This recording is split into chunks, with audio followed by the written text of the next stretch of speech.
All right, welcome guys. So once again, I'm joined by Dirk from PrimeXBT Academy, and we're going to look at the crypto markets today, and we're going to see if we can find any interesting setups, anything we just discuss our thoughts on the current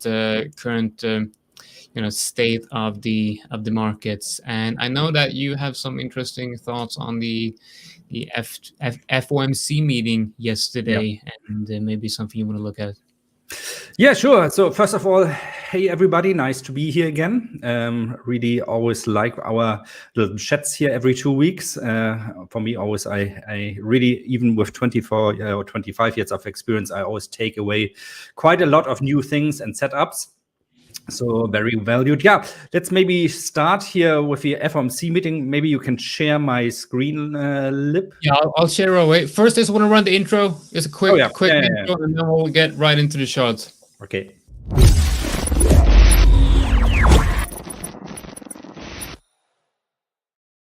All right, so it should be up here. Let's yeah, and you also mentioned before that I also really do like these live streams. It's awesome to have. I mean, I haven't been trading for as long as you have, obviously, but I really do appreciate the insights that you have as pretty much like a market veteran at this point. And it's stuff like this. You're looking at the FOMC and you're tracking the behavior of the of price action after and before the meetings and that sort of stuff. I really do enjoy that sort of analysis.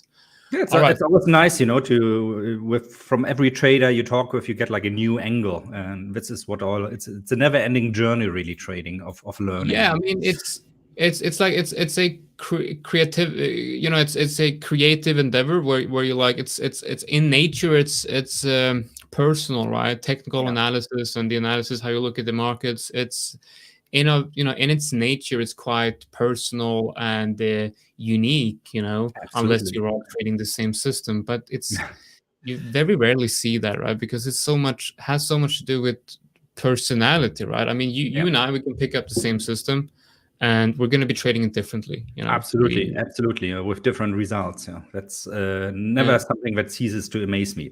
But okay, let's have a quick look here at the FOMC meeting yesterday. If you have been watching Lib and me discussing about FOMC in the past, so we had this quite a lot of times, because there was this pattern that we noticed that since November 2021, that still was every time after those FOMC minutes were released, we saw the market making a new low. And I remember, so this one, of course, was in July, I think 6th of July, if I'm not mistaken. Let me change that quickly. And I remember when we talked about it last time, must have been in July, that I said back then, I have a feeling that the market kind of has priced in these rate hikes. And this turned out to be true. So after the FOMC minutes last time, in the following weeks, we had the rate hike by the Fed by, I think it was 75 basis points. The market reacted quite euphoric to it. So normally you would actually expect, when there are interest rate hikes by a central bank, that you see stocks or risk-on assets, so specifically stocks and cryptocurrencies, being sold off. But now the opposite happened, because the market is eyeing more at the moment that the central banks battle inflation. And we've seen now, also for the first time, let me see quickly, where do I have the chart, that inflation actually ticked down.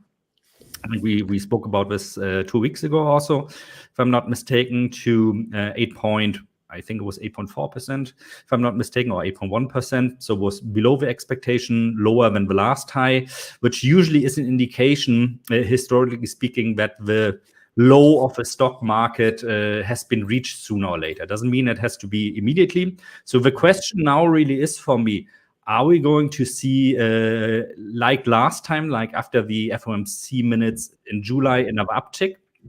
Because basically what the speech or the text of the minute said was, we are going to have an eye on inflation. This is like our main concern, battling inflation. And we can do so because the job market in the US is still very, very strong. So we are really close to full capacity. So everybody who's looking for a job can get a job, according to the statistic at least. I mean, if you look at Reddit or something, you sometimes can get the impression that things are actually different, and a lot of those jobs do not exist apart from the statistic, but that's a different story. And we are seeing the housing markets, of course, I'm not going to say stalling a little bit, but slowing down. Obviously, with higher interest rates now, it's more difficult to finance a house. So if you want to buy a house in America, very often you are somewhere like, let's say, at $1 million US. And of course, there's a difference if you have to take out a mortgage for 1.x% or now maybe 4 or 5% already. Makes a huge difference. So we are seeing housing prices coming in many areas down a little bit. However, that doesn't really concern the Fed so much, because they say it's transitory. So what the market is, and this is actually why it was a little bit of a non-event in my opinion yesterday, what the market is expecting is 60-40. 60% of institutional traders at the moment expect that we are going to see a rate hike of 50 basis points in September, so 0.5%. 40% expect a rate hike of 75 basis points, so 0.75%. I think we still have some room to the upside here. And if you have been watching last week, I talked about this election pattern under Trump and Biden, where we also saw, so basically the stock market in the first year, 2 years after Trump, and the first almost 2 years after Biden now, has been pretty much running the same pattern. And we should see still maybe a new local high here, so something higher than the 4,600 points in the S&P 500, until we see a slump down somewhere maybe to this area of 3,400. Now, this would already, from where we are at the moment, be a drop of more than 30%. I don't know what can cause it. I don't know if it's going to happen, but it's also pretty much in line with what I was expecting for Bitcoin. I've been saying for really months now already that I think we are going to see an extended sideways range until maybe November 2022, maybe until the quarter of 2023, until things tick off to the north side again. And yeah, pretty much we see that also in Bitcoin. We've been in this extended sideways range now here for more than a month really. In between we had a kind of a try of a breakout where I was getting a little bit of euphoric. I took a long trade, but also was stopped out later at my stop loss. But it's really, volatility is low at the moment. The market is really waiting for impulses to go either to the north or to the south. And I think those impulses probably have to come from economic data. Most likely either from the Fed itself by interest rate hikes. And probably if you see 50 basis points raise hike in September, it's going to be a positive reaction to that again from the market because it shows strength of the Fed. Or it could be also next month's inflation data, if it's again a little bit lower, that people slowly start to realize, hey, maybe the worst is over and I should start accumulating stocks again. I have some thoughts on. So an interesting thing happened, not this FOMC meeting, but the last one, where they were actually going to raise interest rates, and that should, in theory, produce a negative results on risk on assets, right? Because usually when money gets more expensive, it's going to be harder for you to borrow money. It's going to cost you more in interest rates to borrow money and buy assets. So investors are going to be, I mean, that's one way of saying it or seeing it. Basically, investors are going to be a little bit more fearful, right? But that didn't happen because, and let me see if I got this right, because they're battling inflation. And if they can bring inflation to controllable level, that would be good for risk on assets. So we are in a very, very special environment right here. And just like you said, I'm looking at the housing market in Sweden because I'm looking to perhaps buy a house, but I think it's like a really bad time to be doing so, because I'm looking at like the prices are like the prices are going up, but not as quickly. And year by year, they're not going up as quickly. And with inflation and a possible recession, it's all it's all in a very special environment right here. So I'm looking at Bitcoin and I'm seeing, from a high time perspective, it looks interesting. I mean, if you're okay with having 20-30% moves up and down, if you look at it from a macro perspective, I think it's in a very interesting area. And if we were in a bull market, so imagine if we were in a bull market right now and everything was just looking good and Bitcoin down for some reason, I would now be saying that now is the perfect time to be investing in Bitcoin. But I'm not feeling, the only thing that's telling me to perhaps be accumulating Bitcoin here, which I'm doing on a small portion of my portfolio, is the technicals, but the macro side of things is just all over the place. I think we're now in a scenario where it's quite hard to get a grasp of where we're actually going, in the next year or next 2 years, because I think the thing about macros and economic indicators is always that they are lagging extremely, especially something like inflation. So once you see, for example, these high inflation numbers, usually they are already priced into the stock market already, because the stock markets, or in general risk-on assets, are front-running those. Now, look at last year November, when we saw the stock market and cryptocurrency markets crashing down. We didn't have this high inflation there yet. Yeah, these really high numbers started coming in, I think it was in January or February, really. So the risk-on markets are always front-running, let's say, economic reality to a certain point. But yeah, where I really very much agree with you on is it's a special situation, because it's a situation for cryptocurrencies, for Bitcoin, economically speaking, we didn't have so far. Yeah, we were, since the birth of Bitcoin, used to low interest rates and quantitative easing. So the central banks pumping money into the system, into the bank, which were then used to buy risky assets plus real estate. So it's a completely new setup right at the moment. And absolutely, this could also mean that we are going to maybe see a downtrend or a sideways trend for a couple of years to come.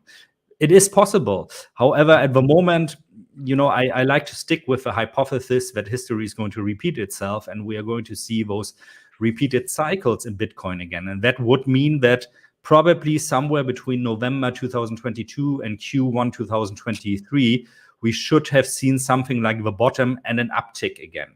I'm not talking about a new bull market yet then, but a bear market rally that can maybe lead us to 40, 50, or even 60,000 US dollars. But like hypothesis always, it can very well, of course, also be that I'm proven wrong, and it will take much longer. Yeah, so I mean, it's obviously like if it's hard to trade and if it's hard to predict where price will go next day, it's like almost impossible to predict what date something will happen. So I mean, and anyone watching this, and you might hear Dirk saying in November here and there, it's like it's just speculation. Obviously, like we got to be honest, with what we're doing here. And as traders, like we don't really know anything about what's going to happen. It's all a game of probabilities, right? So we'll look at a pattern, we'll look at an idea, and we say like there's a chance that we might go up. So I mean, I do know when I'm posting something on Twitter, you're gonna have a lot of people say like, oh, you're wrong. Well, it's not, we're not. Like it might sound weird, but it's not about being wrong, all right? It's just about following an idea, yes, repeating that over time, and then over like 200 times, you might see a pattern. You might see a slight profitability of following that idea. But every individual trade that we take, or every individual occurrence of whatever pattern we're watching is honestly like completely random. Like we don't know if Bitcoin is going to bounce here, but like it's. I think I have a good example here actually on Bitcoin. Before we go into this, the chart that you're watching right now, I have a good example of this right here. So this is a very poorly drawn chart right here, but I would argue that Bitcoin currently is in a local local uptrend, and we are testing a very interesting area right here. And I would say that if you look at this from the perspective of this uptrend right here, the probability of Bitcoin reacting bullishly to this level right here is quite, like, it's higher than a breakdown, in my opinion. But do I know what will happen? Like, absolutely not. I have no idea if Bitcoin is going to go up or down here. But if I would bet on Bitcoin going anywhere, I would say at least a possible move up towards that weekly open. But at that point, we don't know. It's like, really know. Yeah, but this is exactly it. Probabilities, it's like you see a local uptrend, higher highs, lower lows. So once the price starts touching the lower trend line again, there is a higher probability that it will bounce off there eventually. And it's also a very attractive area always where you can have a very beneficial risk reward ratio, because you just need to place your stop loss slightly under the trend line there, and probably can take a risk reward ratio of 2 to 1, and maybe even 2.5 to 1. Yeah, quickly, the chart I'm showing right now is just something that I noticed, and that's also very specific for this time we are in at the moment. So red chart, S&P 500, blue line chart here, Bitcoin. And you can see normally Bitcoin and the S&P 500, they kind of like to move in sync, which is especially true here since the asset prices starting to come down, so since November here. However, what we are seeing at the moment is that we have an outperformance in the stock markets in comparison to Bitcoin. So if you see, Bitcoin has been going up in this mediocre upwards trend since end of June, let's say, but the percentage rise here we are seeing in the stock market is much, much higher. So that also shows, again, that people still are afraid. Institutional investors are still afraid to touch, when it comes to risk on assets, to touch the risk on assets that is supposed to be more risky than stocks, which is cryptocurrencies, obviously. And you're saying that the risk assets being like you could say that you have different categories of risk assets, where stocks are they're risk assets, but they're not as risky as Bitcoin and Ethereum, and then of course not the low cap altcoins, right? So that might be a reason why risk is lagging, right? You have the S&P 500 being the least riskier of the two. Investors are feeling a little bit more safer investing in S&P 500, the stock market, while Bitcoin, they want to see stronger conviction of a bull market before they go into Bitcoin. But like I'm looking at this chart right here, and it's obvious that Bitcoin is in a local, I mean, I don't know if you want to call it local or whatever, but it's in a downtrend, right? The S&P 500 is currently printing a higher high. Yes. And now, what happens if the S&P 500 prints a higher low? Will that affect Bitcoin positively? That's the question, I think a lot of, or maybe the main reason for the underperformance of Bitcoin as a risky asset at the moment is that, there's a lot of discussion again about regulation, especially in America at the moment, also when it comes to proof of work or proof of stake. So a lot of uncertainty. And one thing, institutional investors, who are the big money, those are the people pouring money into asset classes. We retail investors really dwarf against the money that comes from this sector. And one thing they don't like is regulatory uneasiness. So they need to have a very clear regulatory framework to allow them, and according to their policies and investment policies, to invest in certain asset classes, like, for example, cryptocurrencies. And so if you are running a pension fund, for example, or an investment fund, you cannot just say, I'm going to buy cryptocurrency, I'm going to buy Bitcoin now. There's a lot of regulatory framework that needs to be satisfied. And that is still, to a certain extent, at least missing. That's maybe why we see the underperformance at the moment, because the demand we are seeing is mainly coming from retail investors and a couple of whales out there. Yeah. So you're saying that Bitcoin doesn't necessarily need to get better regulation, but the discussion about the regulatory problems has to calm down before investors feel exactly. yeah, It needs to be defined everywhere, like what is allowed, what is not allowed for an institutional investor running a hedge fund, a mutual fund, pension fund, and so on and so forth. And I have a feeling at the moment, like this framework changes like every couple of months. And so maybe like Hans is saying, there's a lot of money still on the sidelines waiting. I'm very sure, we are seeing. I think looking at I mean, looking at this shot right here, I think it's quite obvious. It's like the money is currently in the stock market, and people are obviously waiting or being sidelined on the crypto market because it's like they're waiting for something. And like I just want to show one thing before we move on here. We've talked a lot about the FOMC, right? So this is a great site. It's dailyfx.com. I'm not affiliated with them. It's just something I use on a daily basis. So it's an economic calendar. Now you can find a economic calendar on a lot of different sites. There's a lot of different Forex Factory and blah, blah, blah, lots of different things. Just Google economic calendar, like Forex economic calendar, and you're going to get something like this.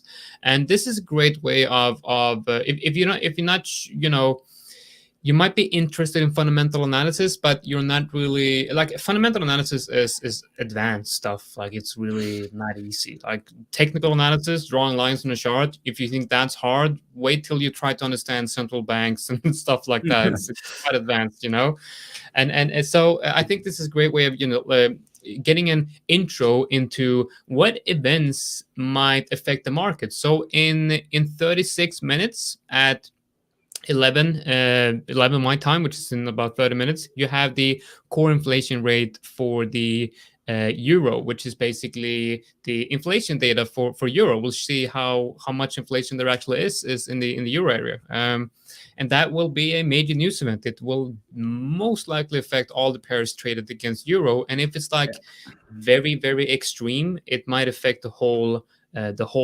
European area. And then you have like Australia, you have employment change. And if you go to yesterday, you'll see down here you have the FOMC minutes. That's a high impact news event. And you have like Fed speeches and stuff like that. In current situation, the Fed speeches are probably also high impact news event because of the recession, like possible recession, inflation, all that kind of stuff.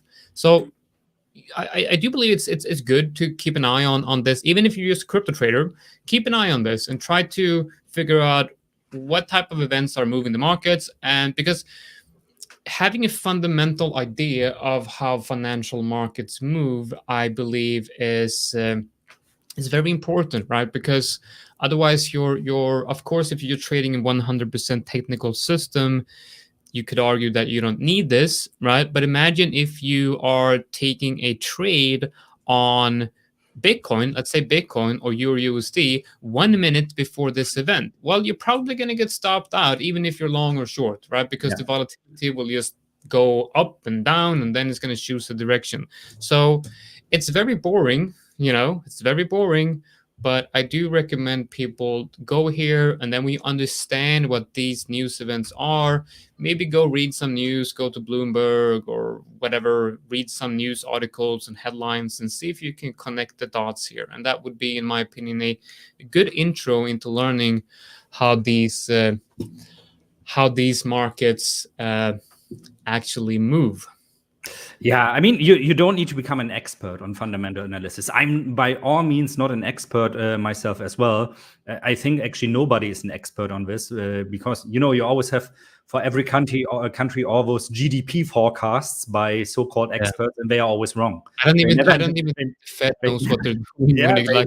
It's always an educated guess. Works, However, what is important really are two things. What Lip just said. If there is some news coming out that's probably going to impact the asset class you are trading in, just stay out of the market, especially if you are day trading. I highly recommend like 1 hour before that, 1 hour after that. If you're day trading, don't touch anything because it's going to mess with your indicators. They're just going to show garbage then probably because most likely it's going to be a lot of volatility. And what is also important or even more important maybe is what I use fundamental analysis for is to get a view on what the big players in the market, so all the institutional players, are looking at the moment. What are they afraid of? What are they eyeing, and what makes them invest or withdraw money from the markets? And at the moment, this is purely interest rates and inflation data, in my opinion. So this is what I'm looking at, and this is where I try to base my own forecast on. Now, when things return to normal, this can be totally different. Maybe it will switch then to that they are looking more at how is retail sales doing, especially in America, because it has a big impact on how the economy is performing. How is the job market doing, or something like this? So it's really, I think when you start your day of trading, you need to have a clear picture. This is important at the moment for the market. This is what the market participants are looking at. This is also, by the way, why I, for example, just recently opened a Telegram channel where I do exactly this every morning. I just point out this is important. This is what the market is looking at the moment. This is what you should have an eye on, because I know it takes a lot of time to research that by yourself. You should send that to me so I can join. I would love to get into that Telegram channel. And by the way, guys, if you want to follow Dirk here, you should go to PrimeXBT Academy. Just Google PrimeXBT Academy and search on YouTube, and you'll find his YouTube channel. A lot of good educational materials for traders. And of course, if you want to support me, you can also sign up to PrimeXBT, which is the exchange where I'm trading the crypto market and the forex market. You'll have a link in the description below, and you will get up to a 7K USD deposit bonus when you sign up. And if you look in the description, you'll also find a code to get 25% off on your fees. I want to look at the S&P 500 here. So you see here, I have the S&P 500 here up here, and I think where this high right here, just looking at this from a very basic trend perspective, like I don't know if I would. I think, you know, if you look at this as a lower high, this would obviously be a higher high, right? But then you can look at it from another perspective, right? Which would be this. And this is slightly problematic, you know, looking at it from this perspective, because it might actually be, we might actually be watching this, right? Yeah. And with that perspective, it's still a downtrend, right? And that might be the case. However, if we see something like this with a bounce inside this area, or, you know, could be anywhere here, right? And like something like this, and then testing that trend line again, that might give us a clue of a trend shift, right? Because what I do is, like, when I look at the overall trend, I try to make a very, you know, get an overview of the trend and do a sort of trend analysis. And what I try to do is I try to look at the behavior of the trend. And I do think that, you know, you have one downtrend here, right? And another downtrend here. And while we have broken this downtrend, right? We have broken this downtrend. We haven't really broken the overall downtrend that we're seeing right now. And this trend line right here kind of confirms the overall downtrend, which also is like, it's looking at Bitcoin from that perspective. You know, you look at Bitcoin from that perspective, and it becomes, you know, it's quite, I feel that it's it doesn't feel very bullish, right? If you look at the S&P 500. If you can you add the 200 days moving average to your S&P 500 chart once, because it aligns very good with where you drew the trend line just now. 200 days. Yeah, it should be the 200 simple, should be that one. Yeah.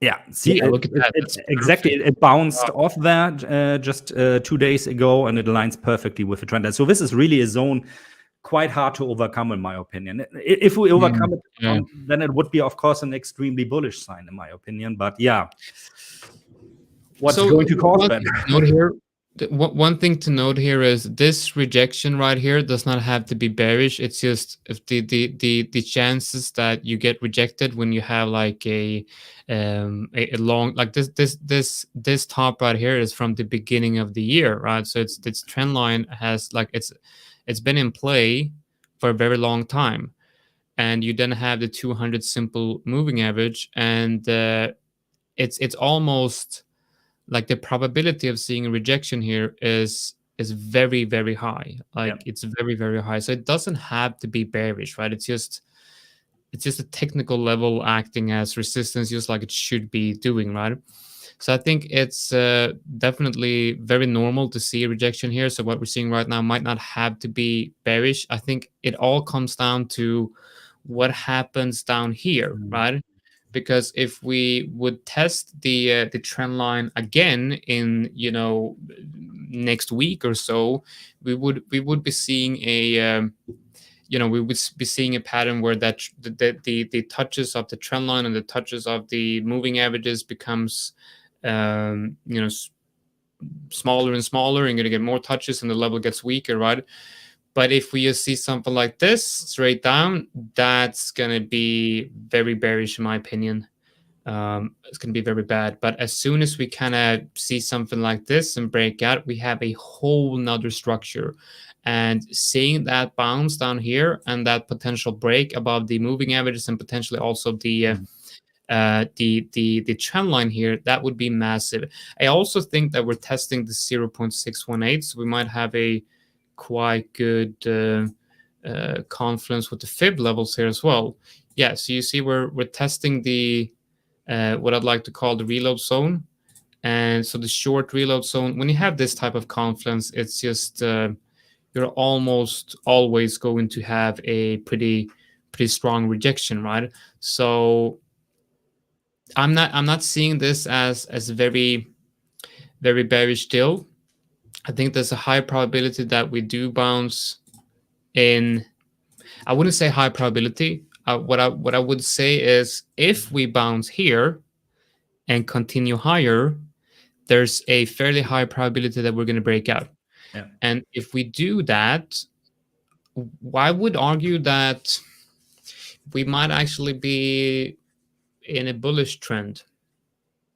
Actually, that's a change of market structure for sure. Then I would be more worried if we break through this support zone there, because that probably would mean that there's a high chance we're going to test the lows again. Yeah, and Bitcoin is reacting very quite weak, right? So you look at Bitcoin and the S&P 500, we broke above this level, while Bitcoin didn't manage to get above that 24 25k region right here. We just continued to test that level over and over again, and we never really managed to break above. And then on top of that, Bitcoin has a much further level much further up to break to have that bullish break in market structure. I mean, we really need to get above this whole area right here to break the bearish market structure. I mean, the local trend is bullish, right? So you have a local trend being bullish, just like this was local range downtrend. But overall, the trend is bearish, but we have a local uptrend, and we're not really going to see a bullish break in market structure until this whole area breaks to the upside, and that's not going to happen until I believe S&P 500 does this, or just continues to break out. So if the S&P 500 breaks out, you're probably going to see Bitcoin, start breaking out and start moving higher towards that 28k region.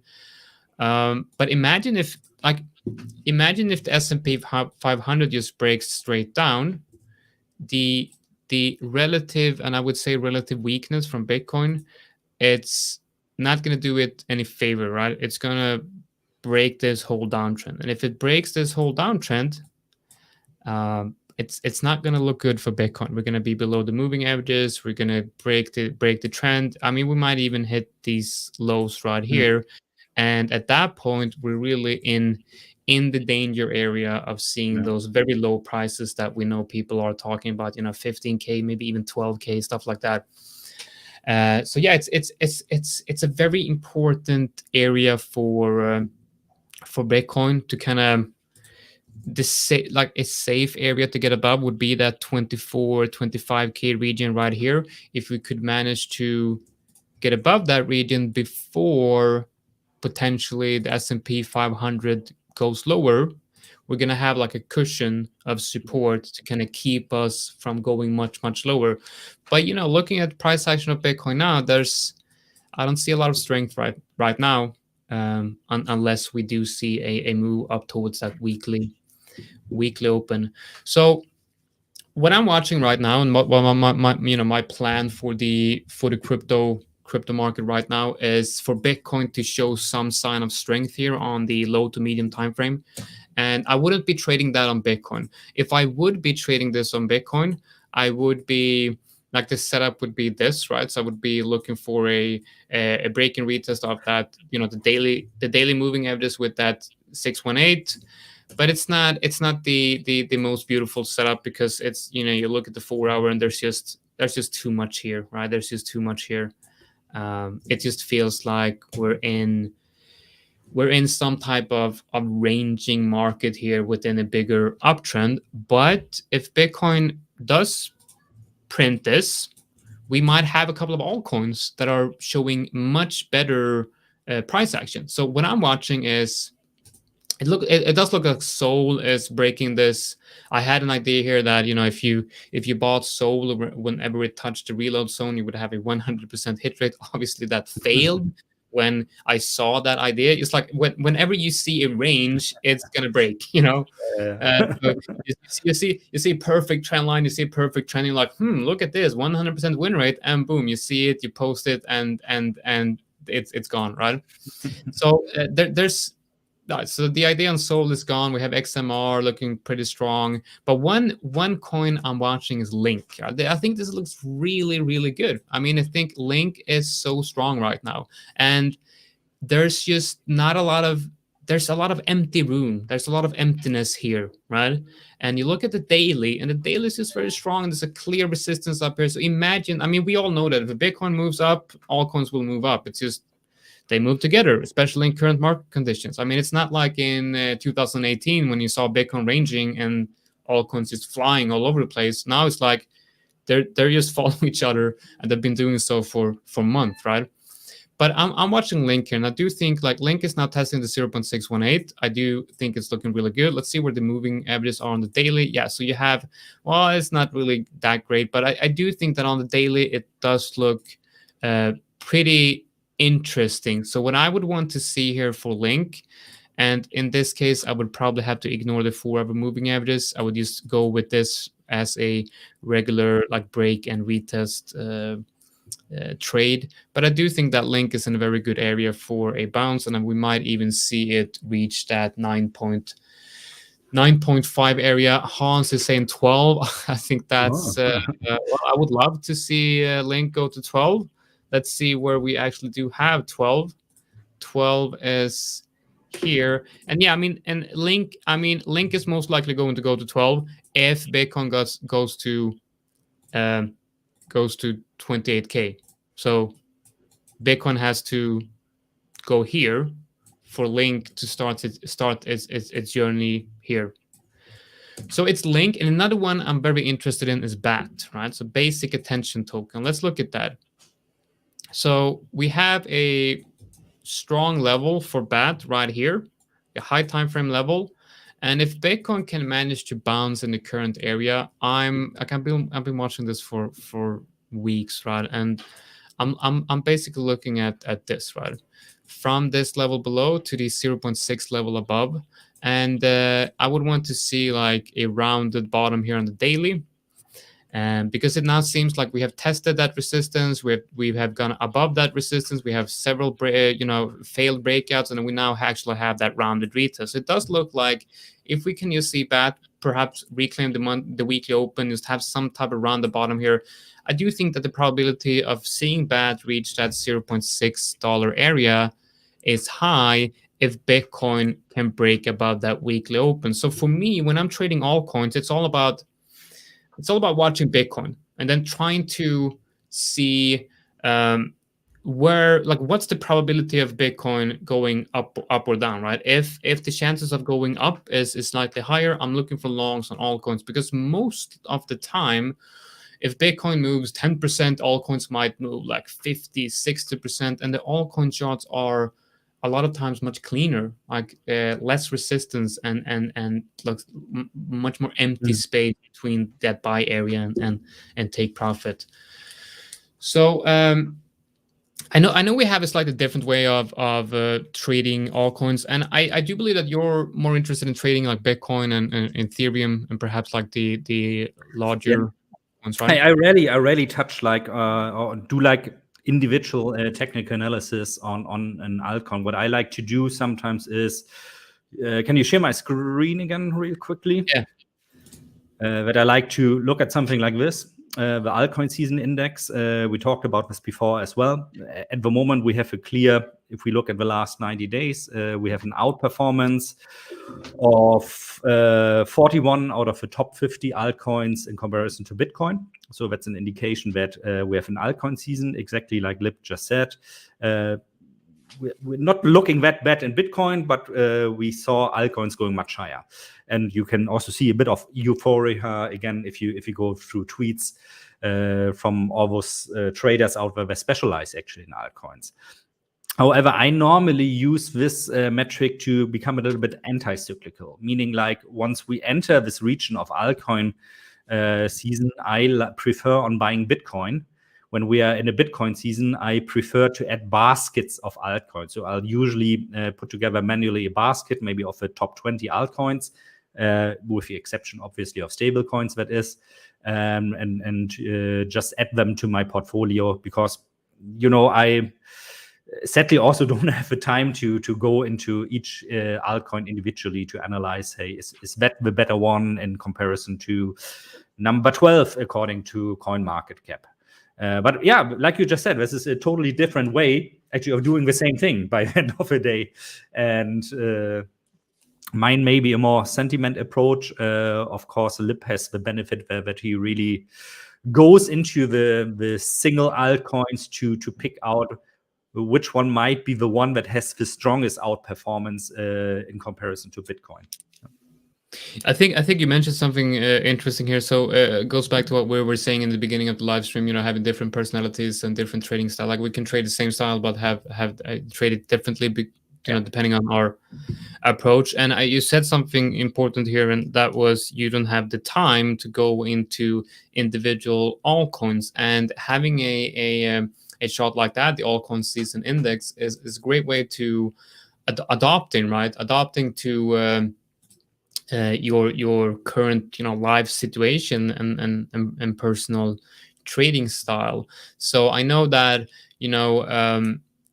days or maybe perhaps weeks when I don't have a lot of time, I might know, for example, that I'm this week I'm going to be gone, I'm going to be doing something else, I'm going to be working on something else, I'm not going to be having the time to dive deep into altcoins. I kind of have to even either zoom out or perhaps watch like the select pairs on the Forex market. So I think it's a huge thing in trading to be able to adapt to your current situation, really. And there's a lot of tools out there like this one, which is great. Into the cryptoverse, I'd like you need a paid account to have this one. Yeah, it's sadly, I think at the moment I have something like a special offer, but it's still like $100 or something per month. For me, it's worth it, but so I'm not affiliated with them in any kind. It's really just tools I like to use personally. I think it's a well-spent money, but like you said, everybody has to decide for themselves. If you have the time, this is what you want to do, that you want to also look at the individual charts, please go ahead and do that. If you don't have the time, like you just said, Lip, you have to come up with alternatives. And nowadays, there are so many tools out there. Some for free, for some you have to pay, but it's if you put in a little bit of effort, research, maybe you also peek a little bit at what Lip and I are using, you will very quickly find your own set of tools that will help you with your individual trading style. I mean, there's no reason, to For example, look at 5-minute charts if you have to work from 8 to 6 every day. It just doesn't make sense. You're not going to have probably the mental capacity at the end of your hard working day anymore to start scalping and day trading. So you automatically have to adapt and maybe switch to daily charts. That's just one of many examples. So if you have to, if you have to bet in so in the next days or weeks, will Bitcoin be trading higher than it currently is, or lower than it currently is in 2 weeks? Well, like you said, it's all going to depend on the S&P 500 if we are able to make this breakout or not. I prefer also that scenario that we are first going to bounce off that trend line and 200 days moving average, go a little bit lower, and then maybe see a breakout to the upside. This is my personal favorite guess at the moment, but yeah, let's see if it really becomes true. Yeah, I'm just gonna say, I'm looking at the daily trend, the current daily trend for Bitcoin, and the trend is your friend, so I have to say it's gonna be higher. Good. Yeah. Let's hope so. I mean, as you know, when you're trading, it's like, I don't mind sideways ranges, but when they are like a month or too long, of course, things get increasingly boring also. Yeah, absolutely. So I think we have some pretty good ideas on what we're watching right here, and it's all about watching the inflation data. It's all about watching the S&P 500 at this point, and I think also for both of us, we're a little bit more perhaps sidelined here, and we're having a more slow and patient approach to the markets at this time, right?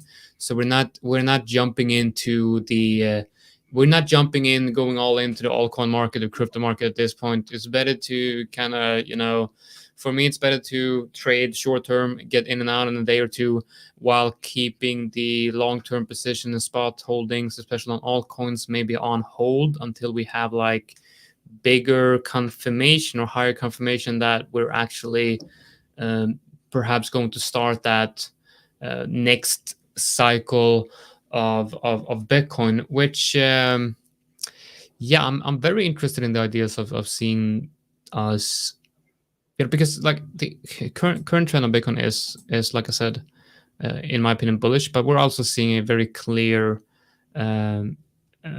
change in behavior of that trend. So we're seeing like on the daily, we could argue that we're seeing actually equal highs, which might be the beginning of a trend. I mean, a range. So we might actually see like Bitcoin break down here and just keep ranging. It seems like it's a good starting point for a range as well here. So yeah, it's all about, for me, I mean, for Bitcoin, it's all about breaking above that 25K region and seeing how the S&P 500 reacts in this week, and hoping that Elon Musk doesn't tweet weird things again. Yeah, that's gonna, man, it's crazy times back when he tweeted about Dodge and Bitcoin. It really goes to show what low liquidity and what one guy can do on Twitter. That's crazy. Yeah, it's the meme stonk era time we're in at the moment. Yeah. All right, man. I think I'm done. We're almost at an hour, and I would like to thank everyone for joining today. And also, I have a newsletter coming out tomorrow. So if you want to sign up to that one, you can do so by going to the description of this video. I'm also having a link on Twitter, and follow Dirk on PrimeXBT Academy. It's on YouTube and on Twitter. And thank you, Dirk. I really do appreciate these live streams, and hopefully we're going to have many more like this one going forward. Likewise, already looking forward to doing this again in 2 weeks and see if we finally had some major move then in Bitcoin. Yeah. All right, man.